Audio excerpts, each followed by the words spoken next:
Damn. I don't know what the fuck I am wearing, man. I don't know. Good evening. Hope you are well. Thanks for clicking on this. If you are a person that struggles with something like this, or you have this within your life, you know very well how much of a difficult situation or set of circumstances you can be put in. And that's when you got a motherfucking family member who is dealing with some type of addiction or who's just an addict overall, someone who struggles with the use of substances. That's a really difficult thing to have to encounter regularly if you happen to be in a situation where you live with somebody who is going through that and is in that period of time in their life. Or if it's even distant family that you love very much and you want to do your best to be there for them, but there comes a point where you can't let that shit infect you or be a part of you no more. In my experience, I have a particular family member that I've been off and on throughout their life, but there's someone that mean a lot to me. But it's been a big struggle for me to learn where to set proper boundaries with stuff, especially if that person that you are interacting with has been dealing with an addiction or something of that sort for a long time. In my case, it's been like 15 years or something like that since I was a young wee lad, up until now, still being the same thing. So I've had a lot of like hard examples of how to set boundaries, how to know when to clearly define the type of relationship or the dynamic that you want with that person. And it's based off of a bunch of different variables of how things can go. But I think in my case, I've just had to learn the hard way a lot. But it has taught me a tremendous amount about obviously setting boundaries. That's an important thing to do.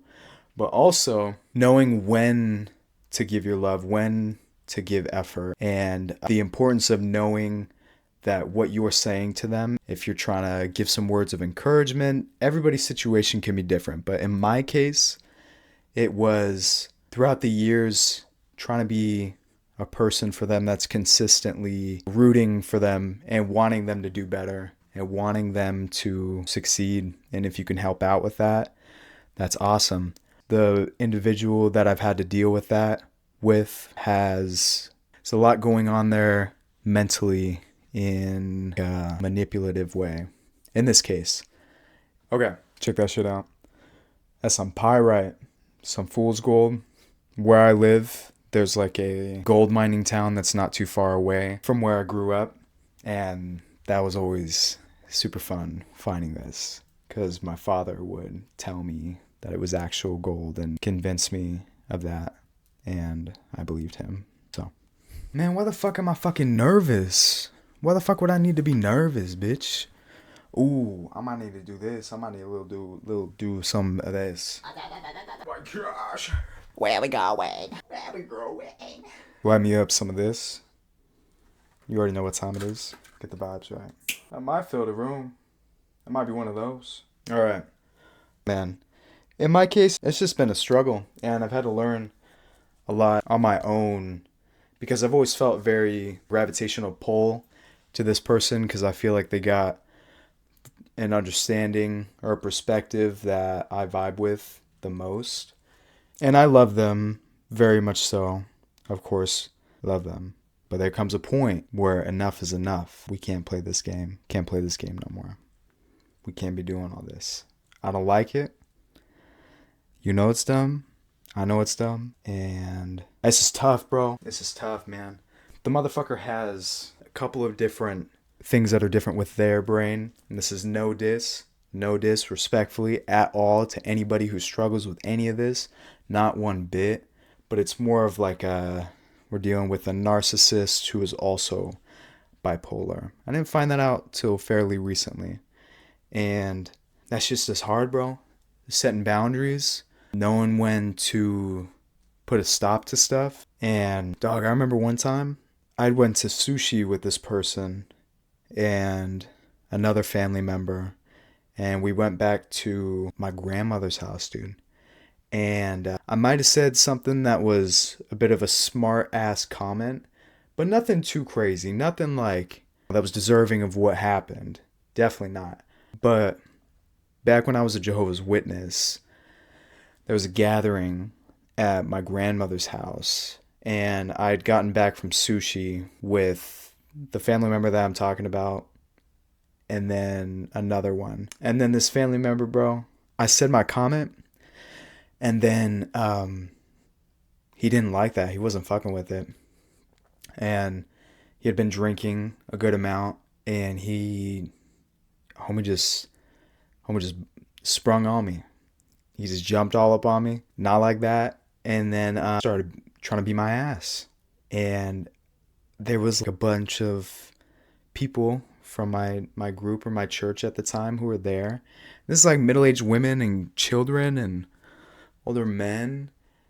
Very Christian, religious group, you know, more conservative. And I'm over there in the fucking front yard just getting my ass beat by this dude. And I was like, I don't want to make this any worse, dude. So I'm just going to let him get this shit out. Whatever the fuck. And we're tussling around in the fucking front yard. And then we get up, and he just got up off of me, and then he walked inside, and he was like breathing heavily and panting for some reason. And then I walk in, and everybody's looking at us, and they're like, is everything okay? And I forget what happened. I didn't say shit. I didn't say nothing else. I was just like, all right, I know when to shut the fuck up, of course. But he just turned around, jumped on me again in my motherfucking grandma's living room, dude. Again, with all these people around. And I think we were at church earlier that day, or the Kingdom Hall. And I was talking to one of the sisters, and I think we were having a conversation about, I was doing photography at the time, and different jobs I'd had. I think I just did a shoot where it was a family that was in the Kingdom Hall, and I'd done a photo shoot with them. It was cool, like family pictures. So we were talking about wholesome stuff, and 2 hours later, bro, I'm on the fucking floor, getting my ass beat by this drunk 34-year-old or some shit like that. And I was like 18, freshly 18. And that was wild, man. I was just trying to get him off of me, and I pushed him off me, and then I think went in the backyard and started making a scene about something. I don't know. I don't really remember after that. But I got up, and my mom came over, and she was super upset, obviously, because this is someone close to her. And, dude, that shit was stupid. That was so dumb. But there's been multiple instances in my life where this person in particular, I don't know if it was something that was, you know, before your soul comes to earth and we're picking the roles or whatever, maybe however it goes. I don't know, dude. But myself and this family member, maybe who knows, maybe we planned that stuff out prior. And he was like, hey, I'm going to embarrass you and myself in the same exact moment. And all these other moments. And I've had multiple moments like that. Not necessarily where it got physical, a little bit, but that was the only one where it really got physical. So after that, I just stopped, you know, talking shit of any kind. That's a lie. I definitely didn't stop doing that. There's just so much lore in my life with this person that I even just mentioned their name to any of my family. And I could pretty much, it's like, you know how in Florida, it's like Florida man does this, and we believe it, right? That just makes sense. Like I said, we believe it, but you know what I mean. In this case, I can just mention this person's name, and then whatever sentence I wanted to, I could be like, this person just told me that I don't even know what the fuck. You know what I mean? It's just one of those situations, and that's a crazy point to be at for sure. But overall, man, I'm talking about it and I'm saying something because it's been something that as of recent I've been having to deal with again. And this time was a bit different in the way of this person was on a good trajectory. They had their life going right, going good, at least for a couple of months. He doesn't, it'll be good for a couple of months at a time, and then it'll just become shit out of nowhere. And they'll do these intense spiritual healing sessions of different substances, but that are meant to be cleansing. Like he's done ayahuasca and things like that. Had a whole ceremony for it, was purging, shitting, throwing up, crying violently, all that type of stuff. Multiple different instances of this person doing that. And sometimes it just takes a lot to get to the point that you need to, but it just gets to be too much sometimes. It really just get to be too much sometimes. But you got to realize at what point is this not adding anything to you. And you may know that, obviously. You may understand that. And it might be like, obviously, this is not good for me, but I love this family member so much and I really want them to improve or get better. But that change always comes from within. That person has to want to do it themselves. Truly, within their own heart, they have to make that decision to want to do the improvement, want to do the work, want to get better. And if they don't make that decision, if they can't do that genuinely and they're doing it for others, they get to be a part of a program, sober living environment, and they are a part of it, and they may like telling you about it and the great things about it and how good they're doing. But if they repeatedly have instances of falling back into that addiction, that's just a part of their process and they're going through that. But you got to realize where your involvement with it needs to, like your boundary with it has to be set properly.